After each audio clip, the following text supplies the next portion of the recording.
Hi, I'm Børge Hansen, CEO of David Horn. Welcome to our podcast, Beyond a Reasonable Doubt on Investigative Interviewing. This episode features a fascinating conversation between two interviewing legends, Mark Fallon from the US and Dr. Eva Fasing from Norway. Listen to the unique perspectives provided by the two people who work tirelessly to bridge the gap between theory and practice on both sides of the Atlantic. Mark Fallon shares his first-hand experiences with developing ethical interviewing techniques in the US. He discusses the controversial use of enhanced interrogation techniques, which he rightfully calls torture. We'll explore the courage it takes to speak truth to power and how changing political landscapes influence interviewing tactics. It's a great talk.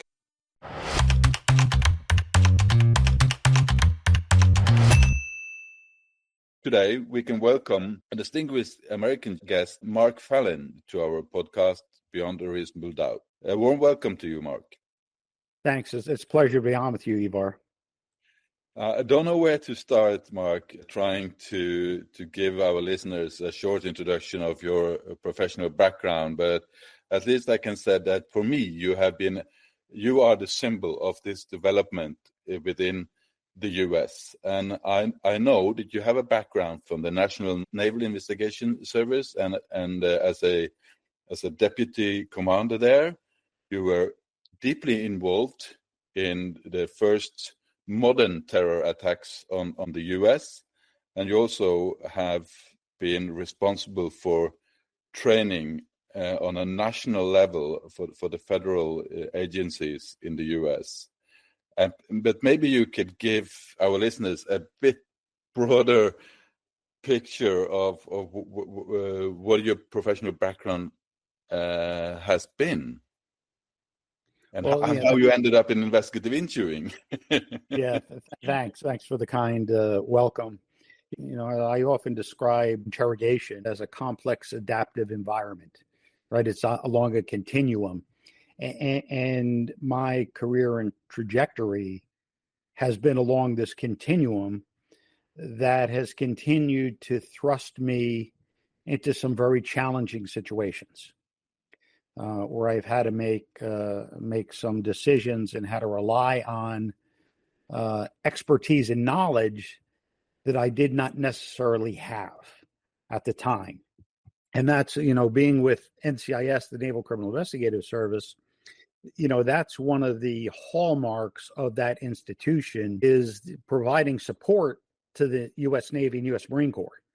And so when something happens, NCIS is the agency that conducts the criminal investigations, the counterintelligence work, or counterterrorism. And now cyber is certainly a much larger part than when I was on active duty. But they were the ones that were looked to solve issues so that the military can continue to function, right? So during my career, that's what happened. And it happened, with the first World Trade Center attack. And I was involved in the case on what's known as the Blind Sheikh, Omar al-Rahman, who's a spiritual advisor to Osama bin Laden. And then when the USS Cole was attacked, I led the USS Cole Task Force. At the time, I was the NCIS Chief of Counterintelligence for the Europe, Africa, and Middle East divisions. And so I had that part of the world for NCIS for counterintelligence. The globe is divided into three different sections. Well, I had the sections that certainly were the most dangerous and most threatened with the Middle East and Europe and Africa, that particular area. And the principal job of that was threat warnings. So my division was co-located with the Navy's Anti-Terrorist Alert Center, the ATAC, which provides the capability to alert Navy Marine Corps forces, the fleet, about pending threats. And this ATAC, it's now called the MTAC, the Multiple Threat Alert Center, was actually created after the Marine barracks bombing in Beirut, when the after-action report determined that there was available intelligence that could have made the military personnel on the ground more prepared, but there was no ability to get it into the hands of those operators. And so the Navy turned to NCIS and said, establish this capability. And frankly, we failed, right? The USS Cole was attacked on the 12th of October, 2000, but there was actually intelligence available about potential small boat attacks. And we had that intelligence. And of course, 17 people, sailors died that day. I became what NCIS called the commander of the USS Cole Task Force, working with the FBI. And so it became a large undertaking for NCIS particularly, and really changed the organization. The ATAC turned into the MTAC, and NCIS created its own counterterrorism division, directorate, which at one time was under counterintelligence. And so that really thrust me into a major role in a top tier investigation into the Al Qaeda terrorist network, which during the first World Trade Center attack, I didn't even know what Al Qaeda was. So now I'm thrust into this. And then, of course, when the 9/11 attacks occurred, and President George W. Bush made the decision to utilize military commissions rather than the federal district courts to bring terrorists to justice, I was thrust into that, and I was detailed from NCIS to the Department of the Army to work directly for the Office of Secretary of Defense to establish a task force that had never been, there's not been one like it before, to be the investigative arm of this new military commission process. And so in that capacity, I had, okay, design a task force. Who should be on it? What should your competencies be? How should you be aligned? What should be your command structure? What's your report writing system? All of these things. What building are you going to be in? Things like that. And so when that occurred, I was the chief investigator for Al Qaeda for the United States for the military commissions process. So honestly, I had the weight of the world on my shoulders, looking at the fact that particularly the Department of Defense had turned to me to establish this task force and bring those that attacked us on September 11th to justice. That was our objective. Right? The president said that the federal district courts, that system was impracticable to try terrorists. And it went to the commanding general of Army CID, the Army Criminal Investigation Division Command, which is the Army element responsible for criminal investigations, which is the services all operate differently. And so the Army does not combine its counterintelligence capabilities with its criminal investigative capabilities. No. The way FBI does, the way NCIS does, or Air Force OSI does, the Army equivalent didn't. And so Army CID did not have the depth of knowledge or experience working within the intelligence community because that wasn't within their primary portfolio. And so when I was detailed Army CID, I had to kind of help them understand what it's like working within the intelligence domain. And so when I established my specific units, investigative units, they each contained criminal investigators, intelligence analysts. Each unit had their own lawyer because of the unique laws that might apply. And each had a operational psychologist or behavioral scientist. Mm-hmm. And Army had not traditionally had done that. But NCIS during my career had made very effective use of operational psychologists to support the operators. And so when I got this mission to establish a task force, investigative task force, one of the first things I did was say, I need to draw upon a base of knowledge that I don't have. And so I established what we call the Behavioral Science Consulting Team, or the BISCUIT. So we brought in an expertise that we did not have. And that included bringing in operational psychologists from other entities within the intelligence community, including the CIA, to help us design the methodology that we would use to conduct our interviews and interrogations, because this was unlike anything we had had before. I mean, 3,000 people were killed on, in the World Trade Center. I mean, the Pentagon was attacked. I mean, a plane was downed in Shanksville, Pennsylvania, that was destined to hit the Capitol. And so the U.S. was being attacked both economically, New York City, the economic hub of the United States, militarily, the Pentagon, and our government itself, the Capitol. And so this was attack on democracy, on our way of life here in the U.S. And we were filled with rage, right? And decisions at the time were based, in my opinion, on fear, fear of the next attack, fear of what happened, ignorance, really not understanding the nature of this attack, and arrogance, thinking that we can just do this, what we did with the EIT program and renditions, that we would be able to do this and no one would ever know. That just is an unrealistic expectation. And this is what many people don't understand, is that the manner in which that we started was everyone had to receive our training program in how to conduct these interviews and interrogations before they deployed, before they actually engaged in it. And it was all rapport based. It was all about establishing rapport. It was about understanding the Middle Eastern mindset. It was the exact opposite of what the Enhanced Interrogation Techniques, EIT program was. And while operational psychologists from the intelligence community, including the CIA, were helping me establish rapport-based investigative and interrogation methodologies because we knew them to be the most effective, the CIA outsourced torture to contract psychologists who had no background in Al-Qaeda, no interrogation experience, and really, took them down a road that created incredible problems for the U.S.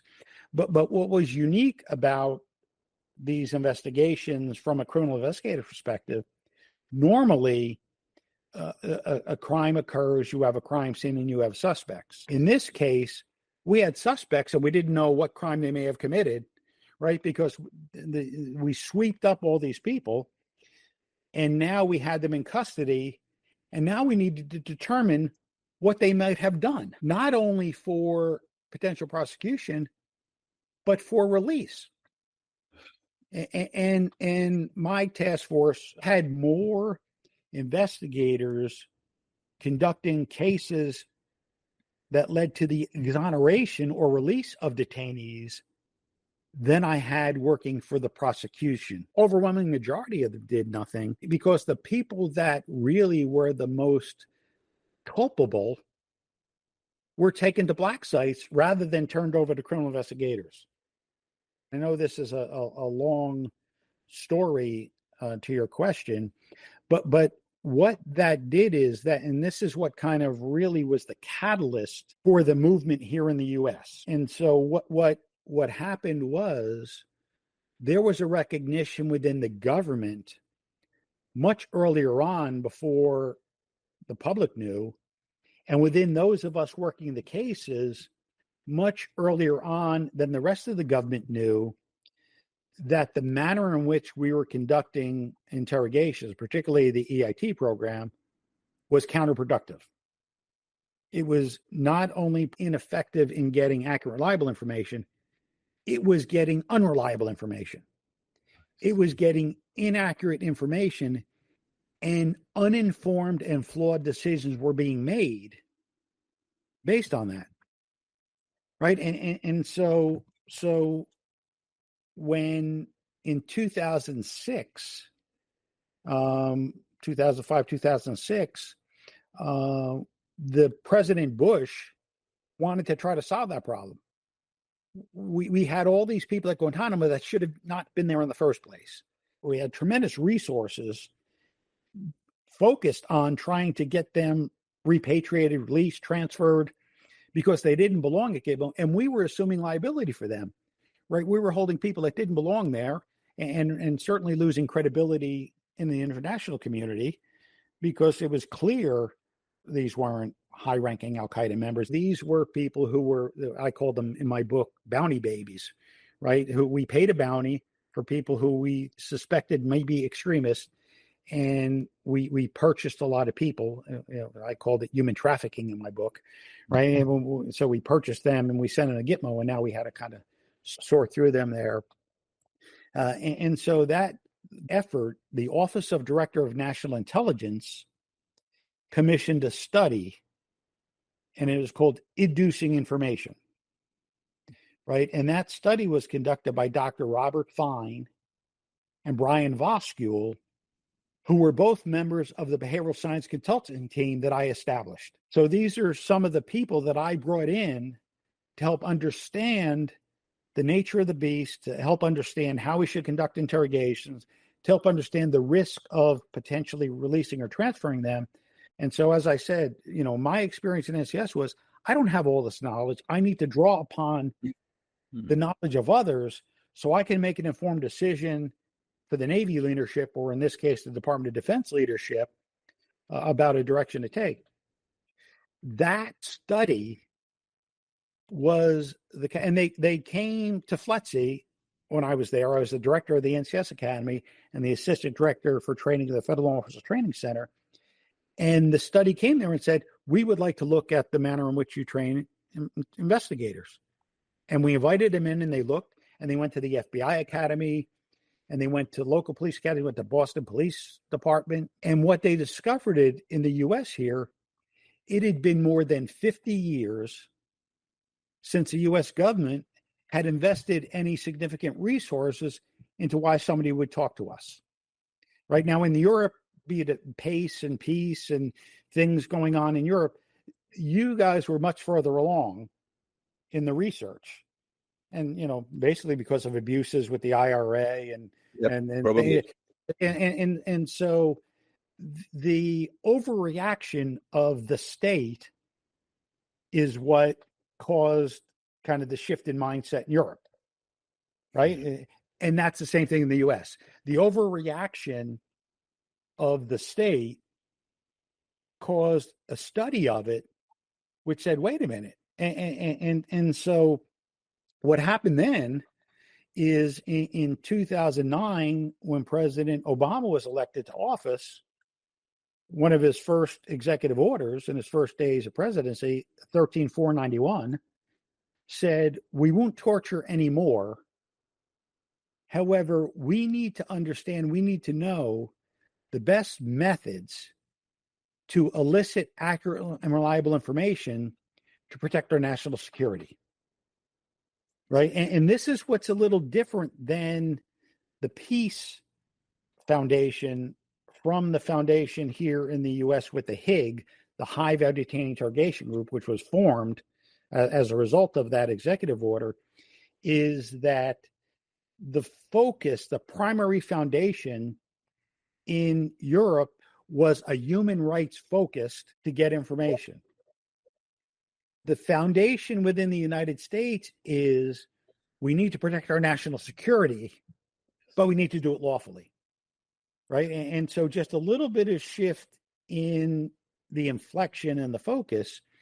And this is why I take exception when I hear people who are afraid to say the word interrogation, which is benign, right? Is the fact that that entire apparatus was for intelligence interviewing, right? Exactly. It wasn't for investigative interviewing. And then, of course, an interview is an interview is an interview, right? And so there's really no difference between it. And so, it's about effective interviewing, right? And when you're conducting, this is what we had to do, was you had to elicit information and you needed the most data. Mm-hmm. And then I often equate it to, if you work cyber and you work in computers, everything's a 1 or a 0, right? You're getting ones and zeros. And that's the same thing with an interview. You're getting ones and zeros. How you apply it, it might be intelligence, it might be evidence, It might just give you a better understanding of something. And so the goal is to conduct an effective interview to elicit data that can be analyzed and then applied. It may be applied to exonerate somebody. It may be applied to make a more informed decision about where to apply resources, things like that. And so this movement in the U.S. was created because of interrogational abuses. The movement in Europe was created because of interrogational abuses. And so the goal is to learn from those lessons. And that is what really started what we have here in the U.S. was the high-value detainee interrogation group at the high level. And for me, I was thrust into that because I was asked to be on the Hague Research Committee and be its first chair, and to help with the instruction of the first interrogators to go through the Hague training program. And so for the first time, I started to really get involved in a collaborative effort with researchers rather than just using the product, what I understood about it or what somebody else told me about it, but really working alongside of researchers. And I wrote a piece in Applied Cognitive Psychology when they had a special edition on interview interrogation, talking about how collaboration between scientists and practitioners will improve the practice and will improve the science, right? Because it was clear to me that many of the researchers didn't understand the practice. They really didn't. And when I see the manner in which some studies are designed, it's clear to me that they don't, right? And it's clearer to me that practitioners don't understand research. Right. And so the whole goal is to kind of bridge that gap so that these two silos work to assist each other's objectives. And so the research will better inform the practice, but the practice will better inform the research as well. Exactly.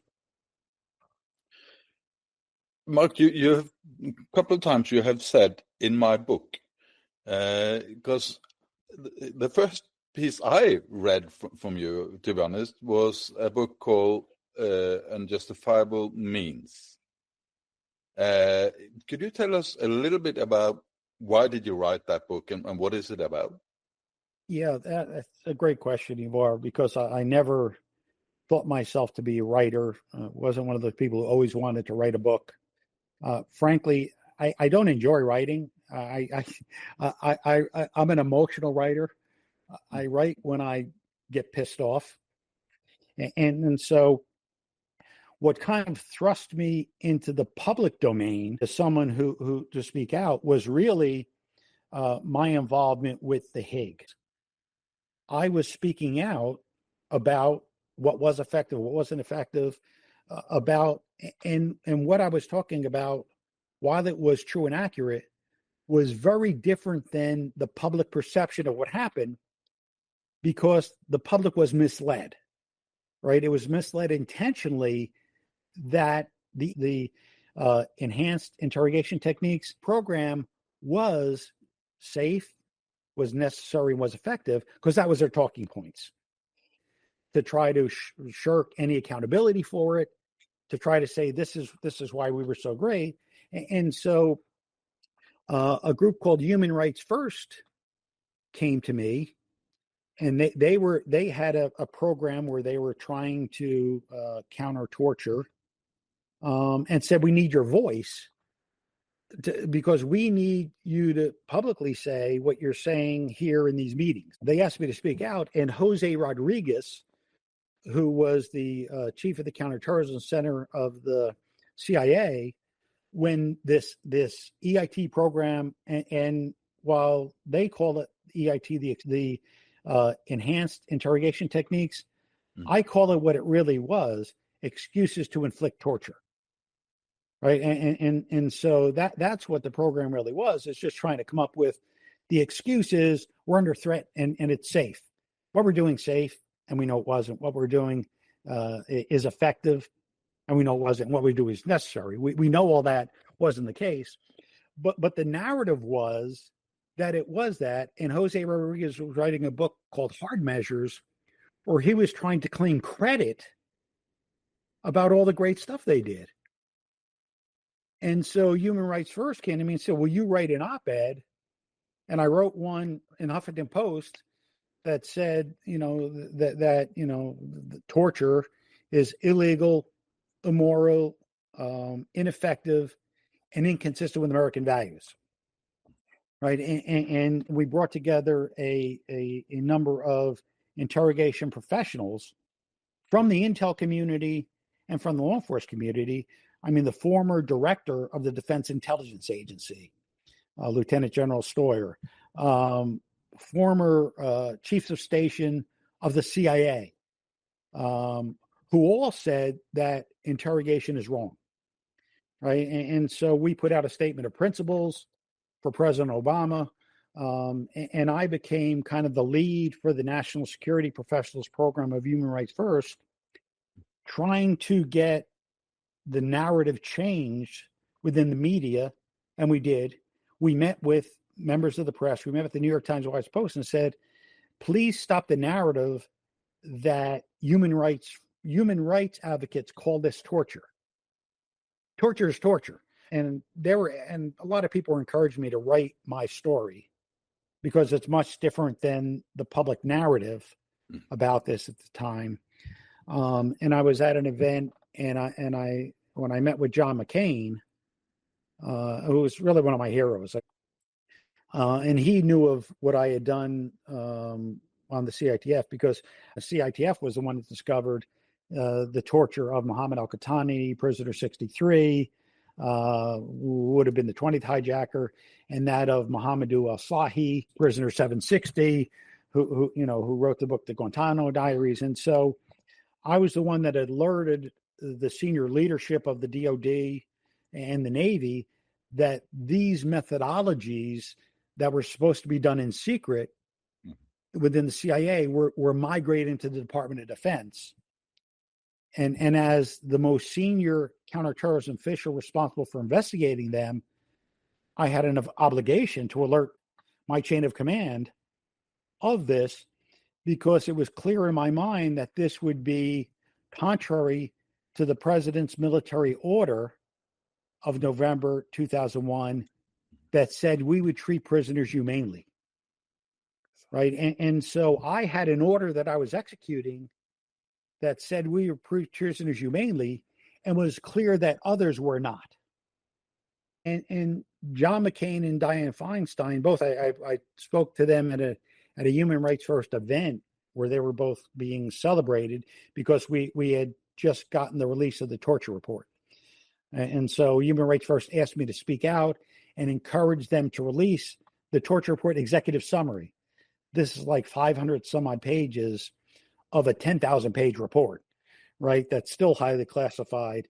But we were trying to say we need to get this report out so that we learn some lessons from it, right? Because we did some really horrible things. I mean, the depths of depravity of the program are still coming out, but we need to do this.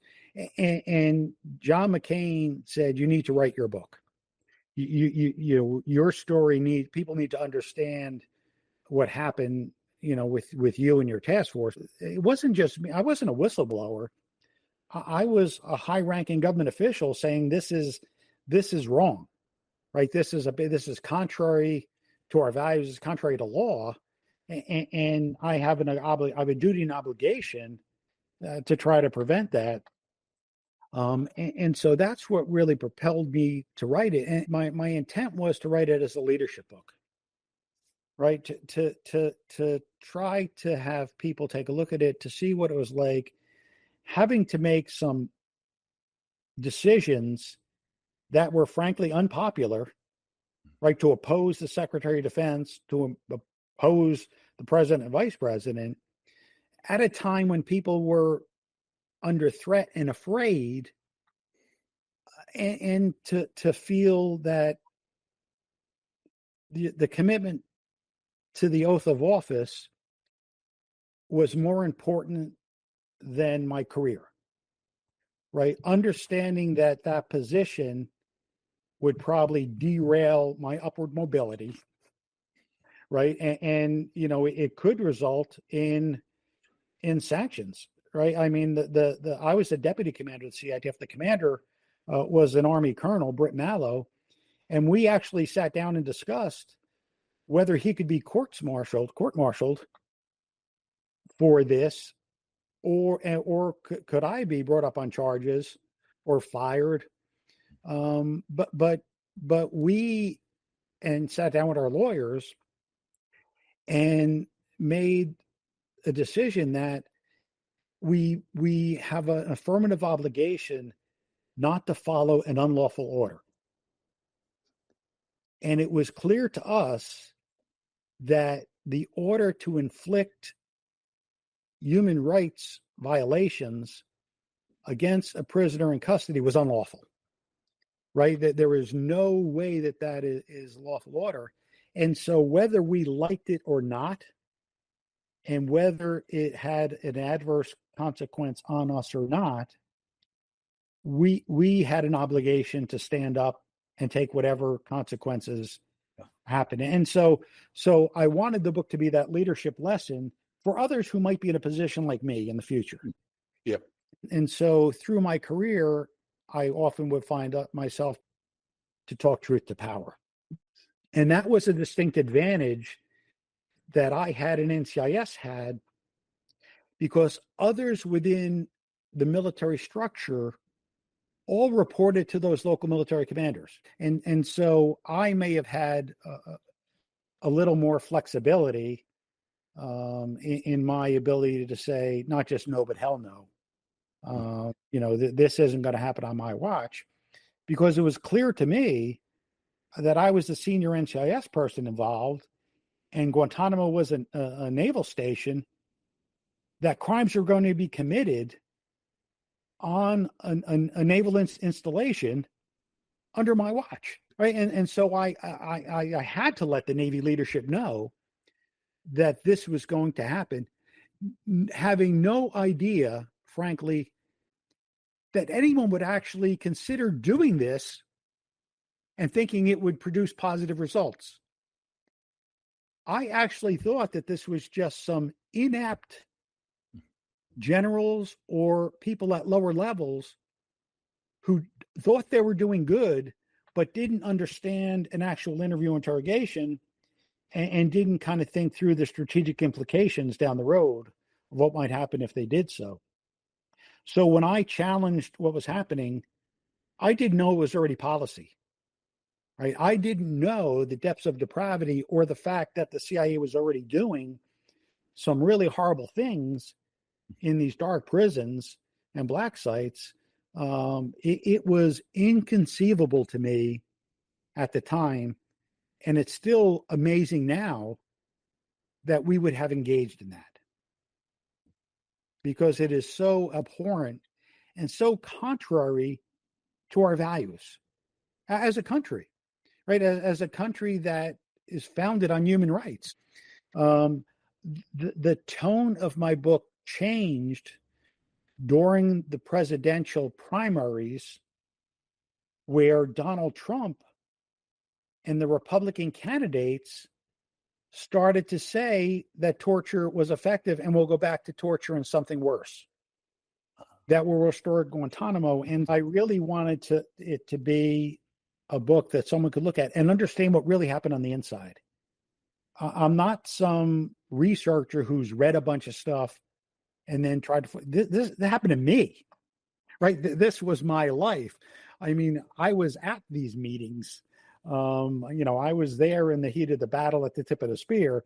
So it wasn't my analysis of what somebody else did. This was me just telling what I could of a story, and nothing in the book is classified. I would not divulge classified information. Just wouldn't do it. I used to investigate people who had done that. Exactly. But the redactions in my book were there. There's 113 redactions, and my book was held up 179 days before publication, because what I write is embarrassing. Also, I've seen all that, and I thought all that was kind of because it was secret. Nope. No, none of it was. That's, I mean, things from congressional hearings that I wrote about were redacted. Articles in newspapers that I wrote about were redacted because it told a story that was more compelling or had more sources applied to what I was saying that made my story more palatable. Rather than just my story. And as an investigator, what do? You look for supporting evidence. And so that's some of the things that were redacted is me finding some of those things that supported what I was contending in the book. And indeed, for investigators, a narrative is what is supposed to connect the evidence and right. and make it a coherent case. Yeah. And right, I'm frustrated at how little of the practitioners got it and were trying to apply it.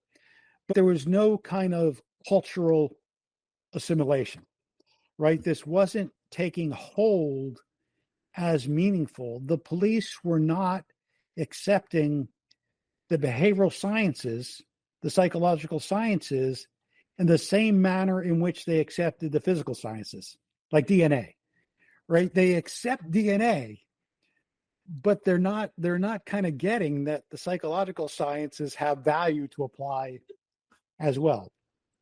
And they looked at this, and what they did is they said, listen, here's the thing, there's two different cultures at work here, right? You have practitioners operating in this operational silo.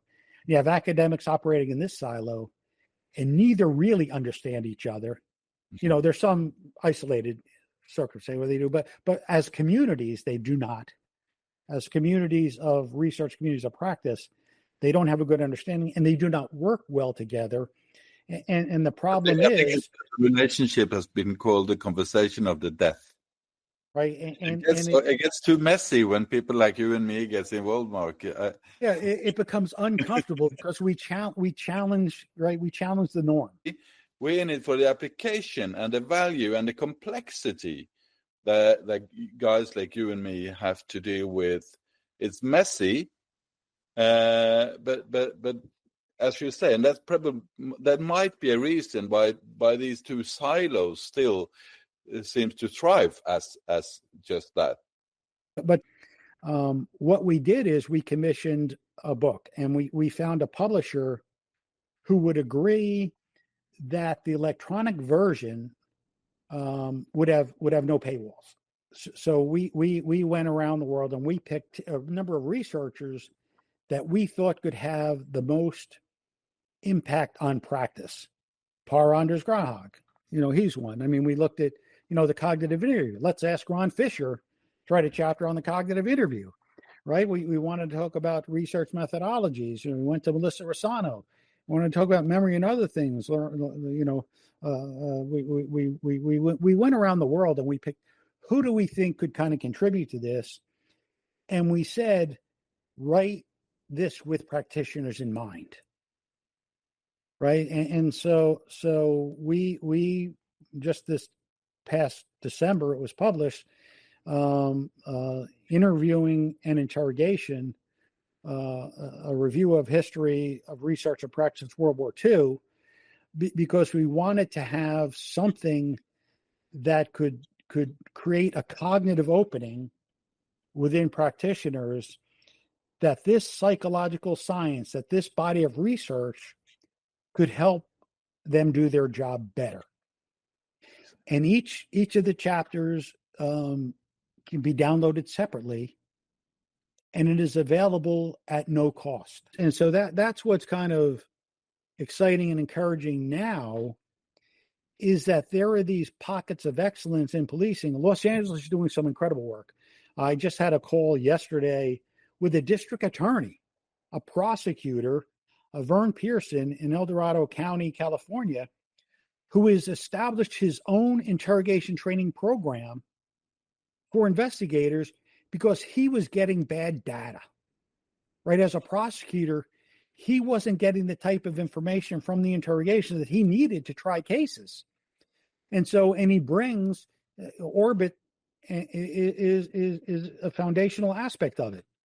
And he has a program, and he's trying to rewrite legislation in California to ban the false evidence ploy, right? And I work now with the Innocence Project, and I've now testified before 10 different state legislators to try to get them to evolve from the traditional confession-driven methodologies that we know produce false confessions, that we know are less effective in obtaining accurate, reliable information than the science-based methods, but that are still being utilized.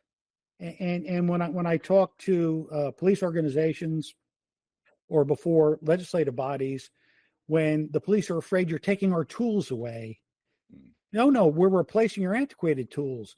You wouldn't issue a firearm that haphazardly misfires and hits unintended targets and innocent victims, nor should you with your interrogation program, because what you're doing is haphazardly getting false results, and you're getting wrongful convictions, which is horrible in and of itself, but it's a menace to society because the actual perpetrator remains on the street to prey on other victims. And your law enforcement officers, particularly with the false evidence ploy, where you're lying about what the evidence is, you're promoting a culture of deceit and deception in a law enforcement organization. You're saying it's okay to lie to a witness, not just suspect, but somebody you suspect they may be a witness, but I'm going to lie to them about the facts to try to see if they're a suspect. And they go back to their community and say, the police just lied to me and said they had me on camera and I wasn't even there. And so we talk about in the U.S. how, there's a lack of trust in policing, that we're challenged by recruitment and retention of police officers. Well, when you're deceiving the public, the trust factor just isn't there, right? How do you then, when you go back to your community and say, police lied to me? So I advocate policing with virtue. Right, the police should be the good guys. You should police with virtue, because that's a step closer to community embrace policing. Right, you want your community to embrace police. We're there for the force of good, and so it should be embraced for a sounder criminal justice process. And so that's what I have. You probably can go beyond that, I guess, Mark, and say that for general dignity and mutual respect and understanding as human beings, huh? Yeah, that's one of the aspects we hit on in the Mendes principles. Yep. About professionalism, right? And so we spend, when I was with NCIS, I spent a lot of time on the firing range, right? I had to continuously requalify quarterly to ensure I was proficient with a handgun that I may have pulled but never fired, in the line of duty. But I did an interrogation just about every day. Never had to reestablish my proficiency. Never had any, had any mandatory follow-on training. There was voluntary training and there was training provided in that area, but it wasn't looked at as something that you could add new competencies to, because you didn't know that this research was ongoing. And of course, at the time, we didn't have this research, but now there is. It was like if there was some new firing technique that made your judgment better, or made your weapon better, or made you a better shot or a better marksman, or have better gunfighting skills, it would be in your training program so that you were more accurate. Well, we have research now that can ensure that you're more accurate in your interviews and interrogations. However, other than pockets of excellence, it's not being implemented. LAPD was the first people that I helped train. Well, they've gone out now and they're doing training in those programs. FLETC, Federal Law Enforcement Training Center, the largest law enforcement training center in the U.S. here, has totally revamped their training program and now uses science to train all of the federal agents that they train within the U.S., which they didn't do before. And so I am very pleased to see those changes. NCIS, my former organization, the director had come out to the field and said, I don't care how you've previously been trained. I don't care how your previous practice has been. From this day forward, we will only use research to inform our practice of interviewing interrogation. And so we're hoping for a greater paradigm shift where there has not been that same type of cultural adaptation is in the state and local law enforcement level in the U.S. here, unfortunately. We don't have a central law enforcement authority in the U.S. Every state can be different. Within the same county, a county could have different protocols than a city. And so there's no kind of central authority. And so what you hope to do is influence. Exactly.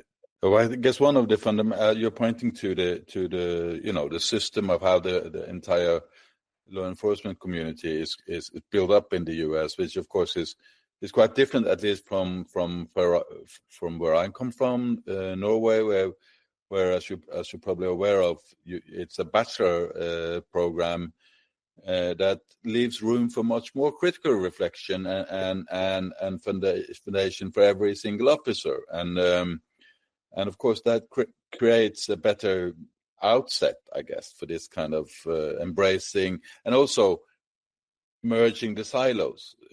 I guess from the very beginning, there is no conflict between practice and research because that's your mother milk. Yeah, you have a much greater emphasis, as it should be, on education. We do not over here. I mean, NCIS, requires a college degree. Some other agencies do not, right? And so you don't have that kind of educational focus to kind of advance that way and to be able to engage in scholarships, simultaneously, because it does impact your practice, right? You're a better practitioner because of your knowledge. But you're a better practitioner because of your scholarship. Exactly, but it's still, you have this. I remember very vividly, Mark, when it was introduced in Norway, a bachelor in policing, because I was the second last class without it. So I remember when I think I was probably one of them, being really worried about all these nerdy theoretical guys who were supposed to follow us, and how would they be able to kind of both read books and do the job? So there is this, I think, and I think it's not because you're against it. It's a genuine worry that we're doing an important job, and we have to make sure we're doing it the right way. So I don't think it's like they don't really respect it, but it's built on a genuine worry that we know how to do it, and we might take some advice, but we won't throw it all overboard to someone who have never done it before. Yeah, and then the other part is kind of the op tempo here. I mean, with in NCIS, very operational, a lot going on.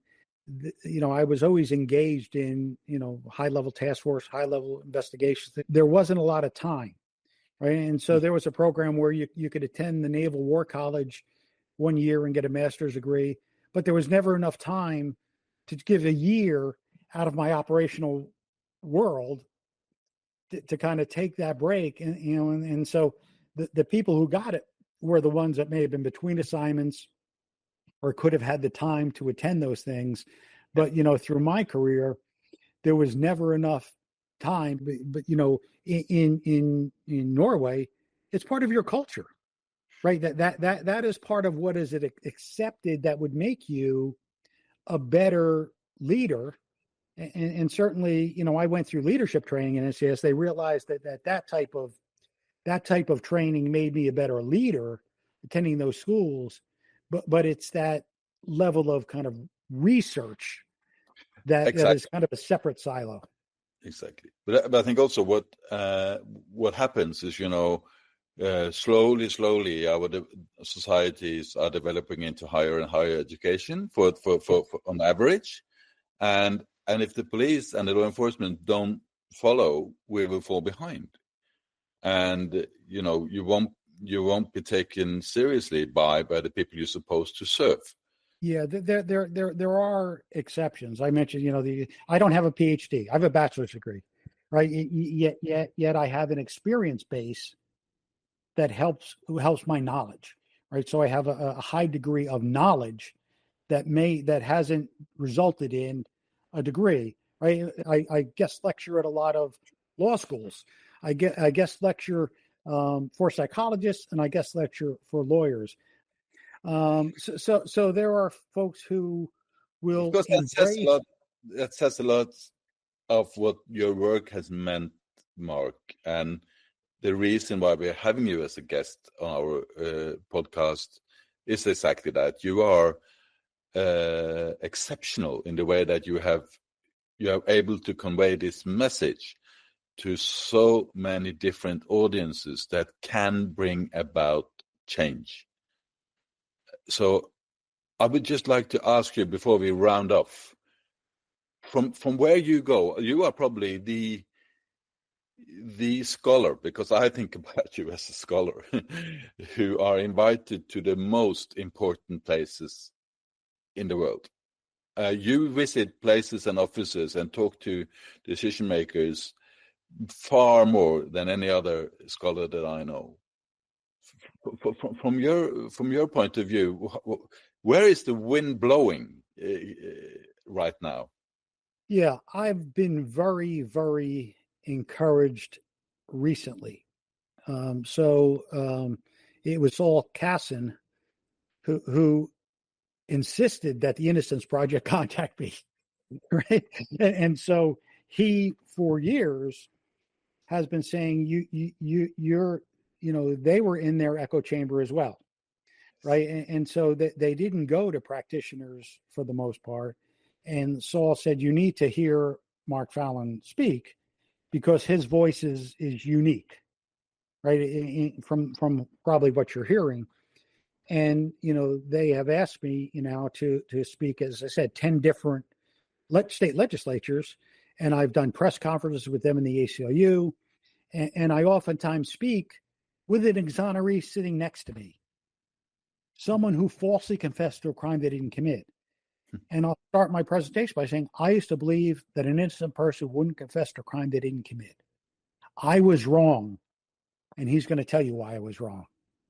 And then they will tell their story or something like that. And so I speak for a number of different innocence projects, and they bring me out and I speak to legislators. I'll speak to police organizations, and I'll talk to them about some of the things that I'm talking to you about, in telling maybe truth to power, but try to create this cognitive opening that what you understand or what you believe may be different, right? We once thought the world was flat. We want, some things, our beliefs change, right? But these cognitive openings are occurring within the state legislatures to a degree. Now, I'm very encouraged. Minnesota just signed a bill banning deception in police interrogations with juveniles. Right? There's no state that has banned it with adults yet. Now, some departments won't do it, but there's not a legislative ban on it, which I think it needs to be to really have the cultural change because of the damage that it's done. The people don't realize the damage it's done financially. So within the U.S., exonerees have been awarded $4 billion in settlements. $4 billion, right? And so the problem with that's not impacting individual police departments. It's impacting their city's budgets. It's impacting the state's budget. It's impacting the taxpayers.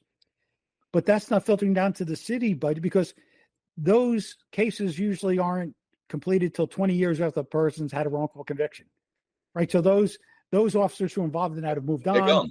There's no accountability, things like that.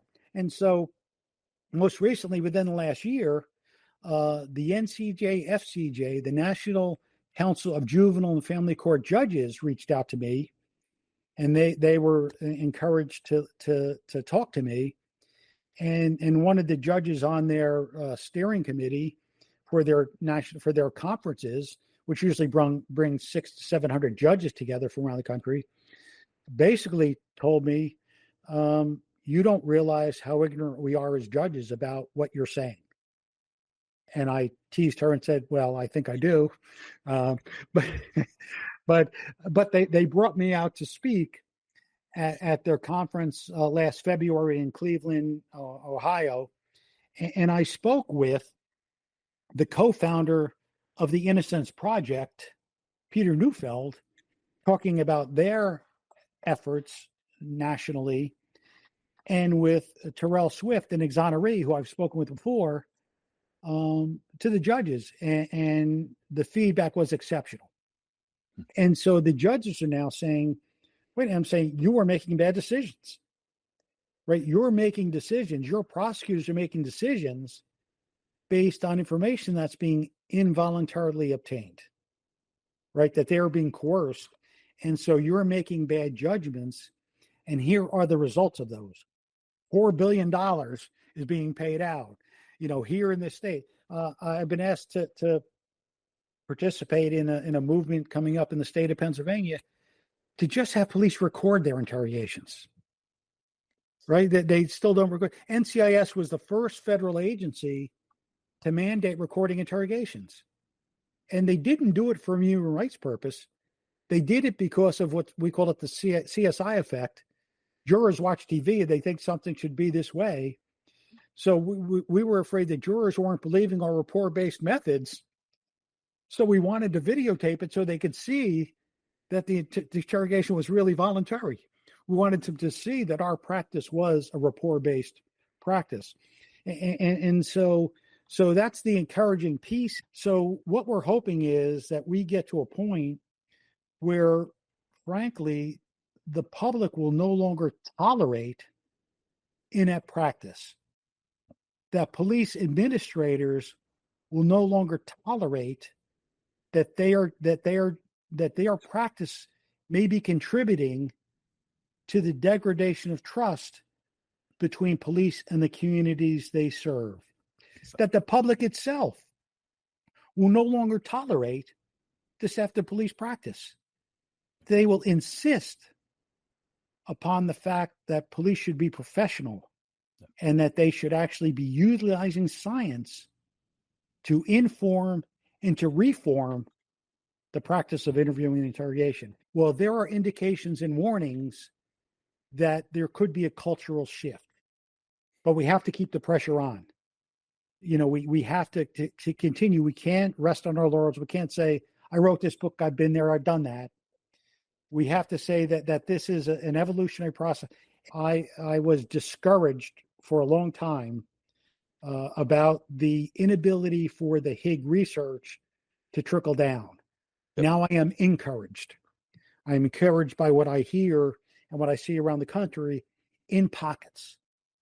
I'll be really delighted when I see kind of the cultural transformation away from confession driven to information gathering, and then the understanding that science can inform the practice and make us better at what we do.